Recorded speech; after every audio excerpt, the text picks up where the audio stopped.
Assalamualaikum warahmatullahi wabarakatuh. Perkenalkan, nama saya Nur Masyita SPD MPV. Saya adalah salah satu dosen di Prodi Pendidikan Fisika Universitas Samudra yang mengampu mata kuliah evaluasi proses dan hasil belajar fisika. Adapun deskripsi mata kuliah dari evaluasi proses dan hasil belajar fisika adalah mata kuliah keahlian profesi yaitu MKKP yang perkuliahannya merupakan lanjutan dari kemampuan yang telah dikembangkan dalam perkuliahan telaah kurikulum, belajar dan pembelajaran, perencanaan pembelajaran, dan statistika dasar. Setelah mengikuti perkuliahan ini, mahasiswa diharapkan mampu menjelaskan, merancang, melaksanakan, dan menerapkan prinsip dan prosedur untuk deskripsi mata kuliah evaluasi proses dan hasil belajar fisika adalah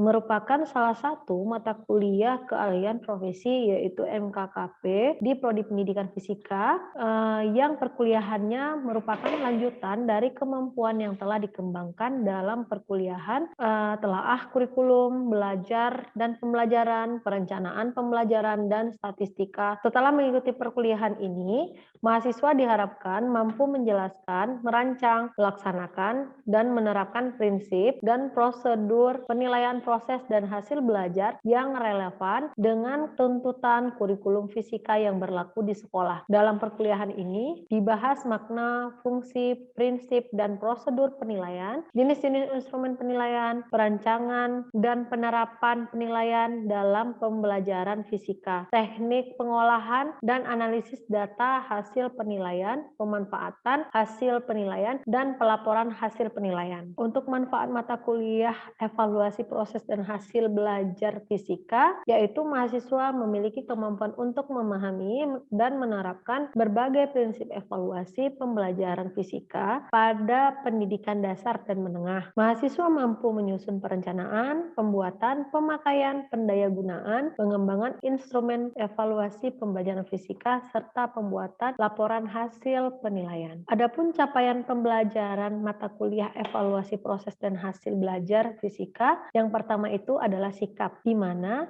mahasiswa mampu menginternalisasi nilai, norma, dan etika akademik, menunjukkan sikap tanggung jawab atas pekerjaan di bidang keahliannya secara mandiri. Yang kedua itu pengetahuan, mahasiswa menguasai teoritis, prinsip, metode, dan teknik. Mahasiswa menguasai operasi instrumen fisika yang umum dan yang khusus untuk proses pembelajaran. Yang ketiga itu adalah keterampilan umum. Mahasiswa mampu menerapkan pemikiran logis, kritis, sistematis, dan inovatif dalam konteks pengembangan atau implementasi ilmu pengetahuan dan teknologi yang memperhatikan dan menerapkan nilai humaniora yang sesuai dengan bidang keahliannya. Mahasiswa mampu menunjukkan kinerja mandiri, bermutu, dan terukur. Mahasiswa mampu mengambil keputusan secara tepat dalam konteks penyelesaian masalah di bidang keahliannya berdasarkan hasil analisis informasi dan data. Yang keempat, keterampilan khusus. Mahasiswa mampu membuat perangkat pembelajaran fisika secara mandiri sesuai dengan kebutuhan pengguna, baik sekolah maupun masyarakat umum, dengan menggunakan kaidah keilmuan dan prinsip desain instruksional. Mahasiswa mampu membuat perangkat pembelajaran fisika sekolah menengah melalui analisis materi subjek secara mandiri sesuai dengan kurikulum yang berlaku, prinsip desain instruksional, pendekatan saintifik, memanfaatkan iptek dan lingkungan alam sekitar.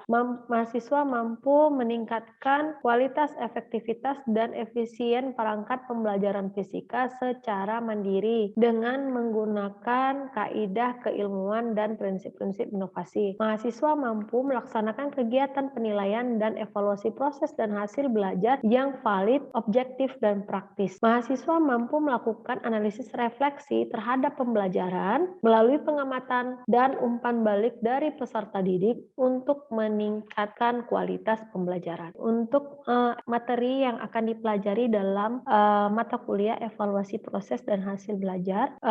Yang dipelajari itu pertama itu adalah pendahuluan evaluasi, selanjutnya itu bagaimana standar penilaian pendidikan, selanjutnya nantinya akan dipelajari jenis-jenis penilaian, yaitu mungkin ada penilaian autentik dan bagaimana cara membuat tes menggunakan taksonomi Bloom. Adapun analisis instruksional dari mata kuliah evaluasi proses dan hasil belajar, yaitu pendahuluan evaluasi, selanjutnya itu adalah standar penilaian pendidikan, selanjutnya itu adalah dipelajari jenis-jenis penilaian, kemudian itu adalah penilaian autentik, kemudian taksonomi Bloom, kemudian setelah mempelajari penilaian autentik, ke penilaian tertulis, kinerja, produk dan proyek, penilaian portofolio dan sikap. Setelah dipelajari bentuk-bentuk penilaian, kemudian dipelajari juga analisis butir soal yang terdiri dari validitas, reliabilitas, daya pembeda, taraf kesukaran, dan distraktor. Dan nantinya di akhir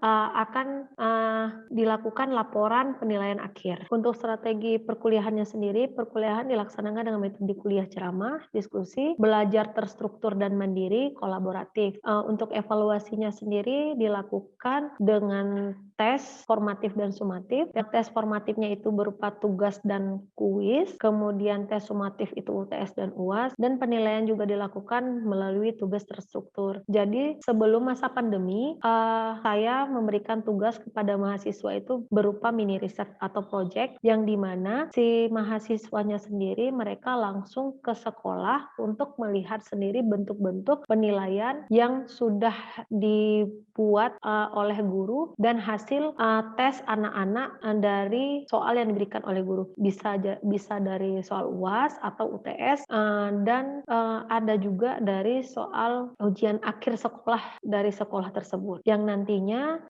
tugas mereka itu adalah ingin mengetahui berapa besar analisis butir soal.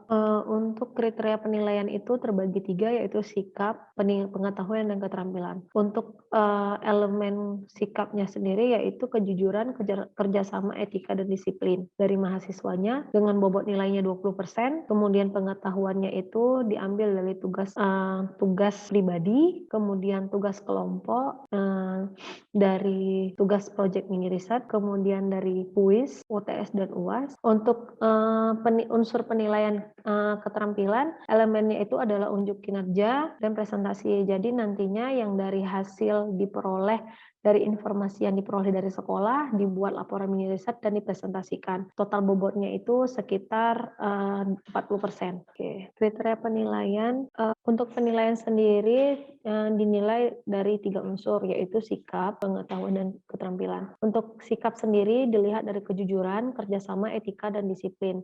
Bobot nilainya itu 20%. Pengetahuan itu dilihat dari tugas rutin, baik tugas kelompok maupun pribadi, rekayasa ide, mini riset dan project, UTS dan UAS. Itu bobot nilainya 40%. Kemudian keterampilan dari unjuk kinerja dan presentasi, bobot kerjanya atau bobot nilainya itu sekitar 40%. Untuk rincian materi perkuliahannya, untuk pertemuan pertama itu pendahuluan dan kontrak perkuliahan. Untuk minggu keduanya itu adalah konsep dasar evaluasi, kemudian penilaian autentik, taksonomi Bloom, penilaian tertulis, penilaian kinerja, penilaian produk dan proyek.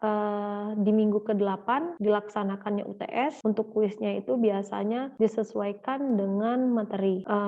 Di minggu ke-9 itu adalah portofolio, kemudian sikap, analisis butir soal itu dianalisis, daya pembeda, tingkat kesukaran, distraktor, validitas, dan reliabilitas. Kemudian ada praktek anates, pengolahan data, dan pelaporan hasil penilaian model raport. Kemudian di minggu ke-16 itu ada UAS. Untuk metode pembelajaran pada mata kuliah evaluasi proses dan hasil belajar itu dengan kuliah atau ceramah, diskusi, belajar terstruktur dan mandiri, kolaboratif. Kemudian evaluasi yang digunakan yaitu meliputi tugas, kuis, UTS dan UAS, kemudian dengan laporan project mini riset. Nah ini sebelum pandemi COVID-19, mata kuliah evaluasi proses dan hasil belajar adalah mata kuliah evaluasi pengajaran fisika, Kenapa? Karena ada perubahannya kurikulum menjadi kurikulum KKNI. Jadi mata kuliahnya pun berubah nama menjadi mata kuliah evaluasi proses dan hasil belajar. Pada mata kuliah ini biasanya saya memberikan tugas mini riset kepada mahasiswa untuk menganalisis butir soal yang dibuat oleh guru di sekolah, baik soal UTS atau ujian tengah sekolah, ujian tengah semester kemudian ujian akhir semester, dan kemudian si mahasiswa ini menganalisis bagaimana kualitas soal yang dibuat oleh guru dan dilihat juga dari hasil jawaban anak-anak, baik soalnya itu dalam bentuk pilihan ganda ataupun esai. Kemudian si mahasiswa juga diberikan tugas untuk menganalisis bagaimana penilaian yang dilakukan oleh guru dari instrumen praktikum atau LKS atau LKPD yang sudah dibuat oleh guru, apakah sudah ada penilaian secara afektif dan psikomotoriknya. Jadi dapat dilihat bagaimana penilaiannya selama ini. Biasanya sekolah yang dinilai itu atau mungkin diambil datanya itu adalah sekolah yang ada di Kota Langsa yang ada di sekitar Universitas Samudra. Dan nantinya mahasiswanya berdiskusi kembali dengan saya untuk pengolahan hasil mini risetnya. Selanjutnya dibuatlah laporan mini riset dan dipresentasikan di kelas. Oke, Assalamualaikum warahmatullahi wabarakatuh. Selamat siang. Waalaikumsalam warahmatullahi wabarakatuh. Siang, Bu.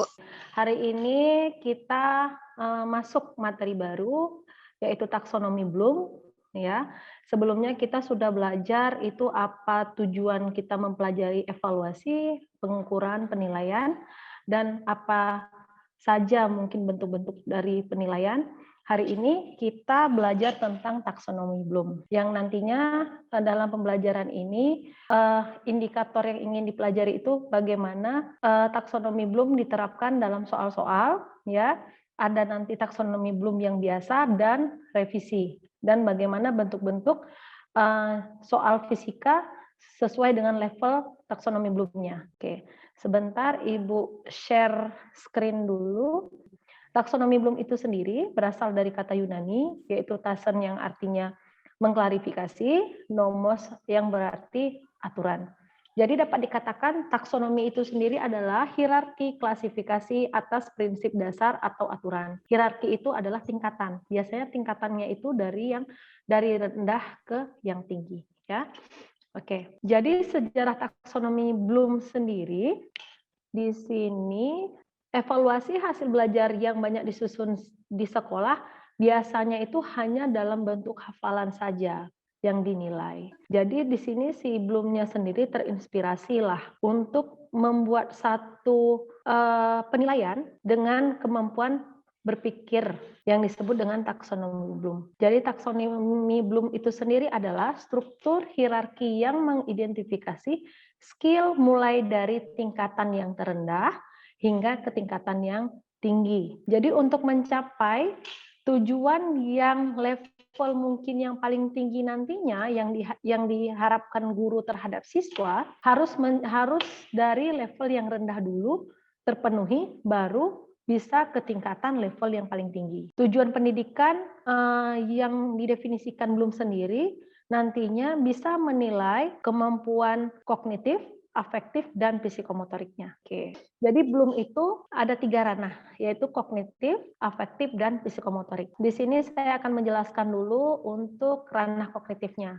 Jadi ranah kognitif sendiri adalah perilaku yang menekankan aspek intelektual seperti pengetahuan dan keterampilan berpikir. Ranah kognitif mengurutkan keahlian berpikir sesuai dengan tujuan yang diharapkan. Jadi untuk ranah kognitif sendiri, si Bloom ada 6 tingkatan di sini. Yang terendahnya itu yang paling bawah, yang warna orange, yang paling tinggi itu yang warna kuning, yaitu evaluasi. Jadi di sini ada kognitif, kemudian ada comprehension, yaitu pemahaman, kemudian ada penerapan, analisis, sintesis, dan evaluasi. Dan kemudian si Bloom-nya sendiri juga mengkelompokkan Dari tingkatan pertama sampai tingkatan ketiga itu termasuk dalam load atau low order thinking skill atau berpikir tingkat rendah. Kemudian dari tingkatan keempat sampai tingkatan keenam adalah berpikir tingkat tinggi yang disebut dengan hot skill. Mungkin contoh kita dalam pelajaran fisika sendiri. Jadi untuk kognitif, untuk knowledge atau pengetahuan, biasanya diberikan kode C1. Di sini diharapkan siswa mengingat kembali materi yang telah dipelajari dan siswa hanya menjawab pertanyaan dalam bentuk hafalan. Dan ada kata kuncinya. Jadi setiap tingkatan yang ada di ranah kognitif tadi ada kata kuncinya untuk menyusun suatu tes atau mungkin untuk mencapai suatu indikator atau tujuan pembelajaran. Di sini ada untuk C1-nya itu ada kata kuncinya menyebutkan, menjelaskan, menggambarkan, mencatat, dan menyatakan, dan lain sebagainya. Jadi di sini bisa dilihat contoh bentuk contohnya itu adalah Satuan Internasional SI dari tekanan adalah apa. Di sini kan berarti menyebutkan apa? Menyebutkan apa menurut kalian ini? Menyebutkan, menjelaskan, menggambarkan, atau bagaimana? Satuan Internasional dari tekanan adalah apa? Menyebutkan, Bu. Oke, menyebutkan. Jadi di sini apa satuan dari tekanan? Pascal. Oke, Pascal, benar. Jadi itu termasuk dalam C1. Untuk pemahaman sendiri, di sini kata kuncinya sendiri yaitu mengkategorikan, menguraikan, mencontohkan, dan lain sebagainya. Contoh soal di fisikanya sendiri yaitu apa perbedaan antara dinamika dan kinematika. Ini berarti kalau kita lihat kata kunci apa ya yang bisa diinikan dari soal ini? Membandingkan. Oke, benar, membandingkan, ya kan, mengetahui perbedaannya ya. Kemudian yang ketiga, C3. C3 di sini adalah penerapan. Kata kuncinya itu menerapkan, mengklarifikasi, mengkalkulasikan, menyusun, dan lain sebagainya. Di sini seandainya ada sebuah balok dengan massa 5 kg dilepaskan dengan di bidang miring, biasanya kalau soal seperti ini ditanya berapakah percepatannya, ya kan? Percepatan balok ini turun kemari. Itu termasuk dalam soal C3. Oke, kita lanjut.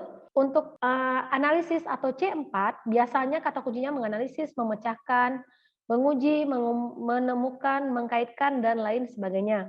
Kalian bisa lihat sendiri di sini contohnya untuk analisis. Kenapa dikatakan di sini menganalisis? Karena di sini ada beberapa gaya yang bekerja pada satu balok. Oke, di sini makanya harus diuraikan dan dijabarkan berapa gaya yang bekerja pada balok tersebut. Oke, untuk ada ranah afektif juga yang dinilai oleh Bloom, yaitu mencakup perilaku terkait dengan emosi, misalkan perasaan, nilai, minat, motivasi, dan sikap. 5 kategori ranah ini diurutkan mulai dari perilaku yang sederhana hingga yang paling kompleks. Jadi sama juga seperti tadi si kognitif, ada C1, C2, C3, C4, sampai C6.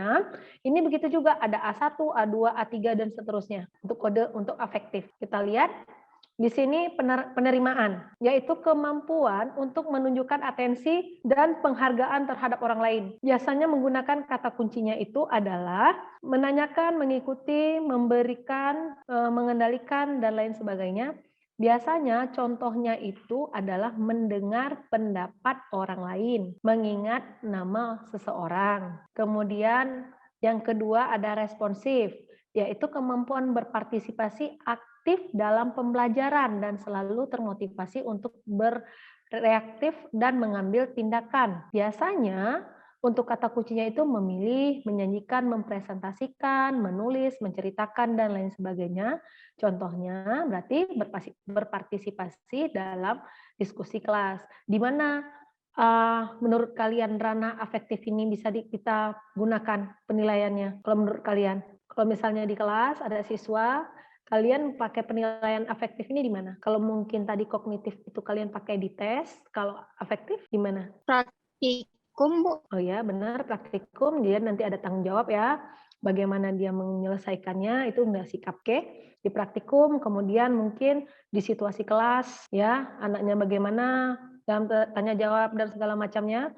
Kemudian ada nilai diri. Di sini kemampuan menunjukkan nilai yang dianut untuk membedakan mana yang baik dan kurang baik terhadap objek. Kalian bisa lihat kata kuncinya, menunjukkan, mendemonstrasikan, dan lain sebagainya. Contohnya mengusulkan suatu pendapat di dalam kegiatan pembelajaran. Untuk ketiga itu adalah ranah psikomotorik yang biasanya kita sebut dengan keterampilan.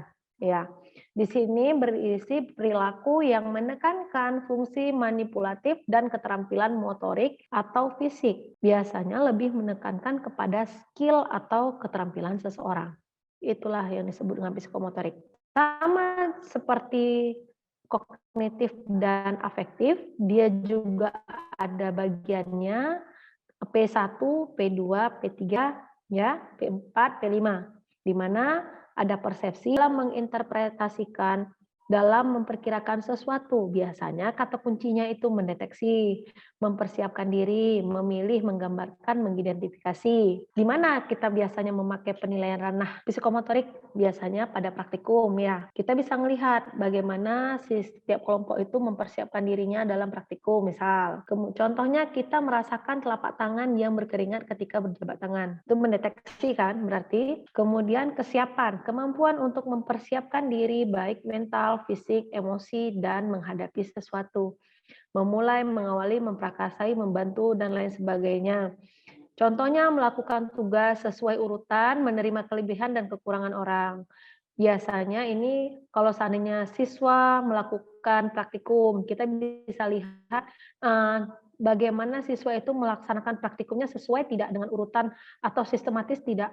Dia melaksanakan praktikum sesuai dengan penuntun yang ada atau dengan LKPD yang telah diberikan. Oke. Kemudian yang ketiga itu reaksi yang diarahkan. Artinya kemampuan untuk memulai dengan bantuan atau bimbingan yang meniru dan diujakan, memperlihatkan, memasang, dan bereaksi. Contohnya itu mengikuti arahan dari instruktur. Kita bisa lihat, jadi untuk penilaiannya bagaimana, apa si siswa itu melakukan praktikumnya itu sesuai arahan tidak, atau asal aja masukkan. Yang disuruhnya mungkin taruh air misalnya 500 mili, tapi dia nggak ngerjain 500 mili, dia buatnya 1 liter misalnya. Berarti kan tidak sesuai dengan instruktur atau langkah-langkah percobaan yang sudah ada di LKPD, itu dia. Jadi di setiap levelnya itu ada tingkatannya. Jadi kita bisa memberikan penilaian yang apa dikerjakan oleh si siswanya sendiri. Jadi di tahun 1994 murid si Bloom yang bernama Lorin Anderson, dia aliran kognitivisme memperbaiki taksonomi Bloom agar sesuai dengan perkembangan zaman, ya. Jadi yang diperbaikinya itu hanya ranah kognitif saja. Dia tidak memperbaiki untuk ranah afektif dan psikomotoriknya. Di sini kalian bisa lihat, jadi ada perbaikan. Yang mungkin tadi knowledge itu adalah pengetahuan, diubah menjadi remembering, yang artinya mengingat. Kemudian ada di sini comprehension, yaitu pemahaman diganti dengan understanding, yaitu memahami. Kemudian ada application, itu adalah penerapan diganti dengan menerapkan. Jadi kata kerjanya. Analisis jadi menganalisis, sintesis jadi menciptakan atau mengevaluasi, kemudian evaluasi jadi ini menciptakan ya, creating atau menilai. Ini kalian bisa lihat untuk tingkatan HOTS dan LOTS-nya tetap sama, tetapi hanya versinya itu jadinya berbeda. Kalau di sini tingkatan terendahnya ada pengetahuan yang lama, tingkatan tertingginya evaluasi, sedangkan untuk yang terbaru itu adalah mengingat, tingkatan tertingginya adalah menciptakan. Ini dia bentuk contoh soal Ibu berikan untuk taksonomi Bloom ranah kognitif yang sudah direvisi. Jadi kategori pertama tetap C1 yaitu mengingat. Di sini kata kuncinya itu mungkin agak berbeda dengan ada yang sama, ada yang mungkin yang berbeda sedikit. Mendefinisikan, menyusun, menjelaskan, dan lain sebagainya. Contohnya, jelaskan hubungan antara beda potensial dan arus listrik ya. Kelihatan kan kalau tadi cuman sebutkan satuan dari tekanan. Berarti kan siswa hanya disuruh menghafal, tetapi tidak ada untuk mungkin berpikir lebih lanjut ya. Di sini jelaskan hubungan antara beda potensial V dan arus listrik I. Kemudian jumlah kuat arus masuk ke suatu titik cabang sama dengan jumlah kuat arus yang keluar dari titik cabang. Merupakan bunyi hukum apa. Jadi kan si siswanya itu harus berpikir dulu, apa sih ini? Tidak bisa hanya sekedar menghafal saja. Itu contoh bentuk untuk mengingat. Untuk yang understanding atau memahami, kalian bisa lihat di sini kata kuncinya itu menyatakan kembali, menafsirkan, menginterpretasi, mendiskusikan, dan lain sebagainya. Contohnya itu apakah hambatan total rangkaian lebih besar atau lebih kecil ketika lebih banyak komponen listrik ditambahkan dalam suatu rangkaian paralel. Oke, untuk yang ketiga kalian bisa lihat di sini kata kuncinya itu mengubah, menggunakan, mendemonstrasikan. Kemudian untuk menganalisis di sini kata kuncinya itu mengkaji ulang, membedakan, membandingkan ya. Contoh soalnya kalian bisa lihat di sini ada sebuah tabel. Kemudian yang ditanyakan di situ adalah kawat mana yang memiliki masa hambatan jenis yang paling besar. Jadi harus dihitung dulu row-nya dulu dari yang diketahui di soal, baru kita tahu apa jawabannya. Jadi kita harus menganalisis dulu jika panjangnya sekian, luasnya sekian, maka row-nya berapa. Gitu. Untuk evaluasinya juga berbeda di sini, mempertahankan, membenarkan, mengkritik, memprediksi. Jadi ini contoh soalnya. Kemudian menciptakan, merakit, merancang, menciptakan. Ini contohnya itu rangkailah sebuah rangkaian seri paralel. Jika diketahui mungkin masing-masingnya di sini banyak, ada 12 resistor, ya. Bisa jadi misalnya kalau seandainya 5 yang dirangkai seri, sisanya paralel bagaimana? Sama nggak hasilnya? Otomatis berbeda. Nah, itu termasuk dalam menciptakan. Baru bisa kalian buat soal. Kalau kalian nggak tahu tujuan pembelajaran indikatornya, nggak bisa kalian buat soal. Saya menganalisis hukum menganalisis misalnya hukum Kirchhoff 2, misal. Berarti kalian harus tahu dulu apa tujuan pembelajarannya, atau mungkin menjelaskan pengertian hukum Newton 1, misalnya hukum 1 Newton gitu. Kemudian yang kedua yaitu menentukan kalian mau menilai apa. Knowledge kah, skill kah, atau attitude. Pengetahuan kah, keterampilan kah, atau sikapnya yang kalian mau nilai. Kalau seandainya kalian mau menilai pengetahuan, berarti kalian harus pakai instrumen tes ranah kognitif. Kalau kalian mau keterampilannya, berarti kalian harus pakai yang ranah apa? Berarti psikomotorik. Kalau kalian mau lihat sikap, berarti baru pakai afektif gitu. Jadi kalau semisalnya praktikum, biasanya bisa pakai yang keterampilan, afektifnya juga bisa gitu. Oke. Kemudian di sini tentukan ranahnya yang seperti Ibu bilang tadi. Mau yang mana yang mau kalian ambil? Kognitifkah, afektifkah, atau psikomotoriknya? Baiklah. Untuk sampai di sini ada pertanyaan? Silakan. Ada yang bertanya? Silakan. Silakan bertanya sebelum saya berikan tugas. Udah paham semua kalian ini? Saya mau bertanya, Bu. Oke, silakan, Kai. Assalamualaikum warahmatullahi wabarakatuh. Perkenalkan nama saya Waalaikumsalam. dari Thomas. Ya. Tanya, Bu, apa setiap taksonomi belum yang C3 sampai C6 itu selalu hitung-hitungan, Bu? Soalnya. Oke, terima kasih, Kai. Di sini biasanya kalau di SMP sendiri biasanya kalau menurut saya penerapannya tidak harus rumus-rumus. Seperti di C1 itu disebutkan untuk mengingat kembali tanpa harus menerapkan rumus-rumus. Namun klasifikasi taksonomi belumnya mungkin di C2 atau mungkin di C3 baru menerapkan rumus, mengaplikasikan rumus, dan di C4, C5, dan seterusnya seperti itu. Oke, terima kasih Emi. Jadi biasanya muncul rumus itu di C3. Kenapa? Kita harus sesuaikan dulu kata kuncinya. Kata kuncinya apa? Di sini menerapkan. Apa yang diterapkan? Kalau fisika sendiri kan berarti ada persamaan rumus, tapi rumus dasar. Kalau di SMP itu misalnya F sama dengan M kali A. Ya, itu biasa. Kalau mungkin di SMA agak lebih tinggi sedikit mungkin soalnya. Nggak mungkin F sama dengan M kali A. Ya bisa jadi kayak rumus mungkin GLB, GLBB. Itu kalau misalnya yang masih dasar mungkin GLB V sama dengan S per T itu mungkin masih masuk menerapkan, menformulasikan. Itu masuk kata kunci dari menerapkan. Tapi kalau udah sampai mungkin udah disuruh perhitungan mungkin percepatannya berapa, di saat T-nya berubah, itu mungkin sudah masuk ke C4 menganalisis.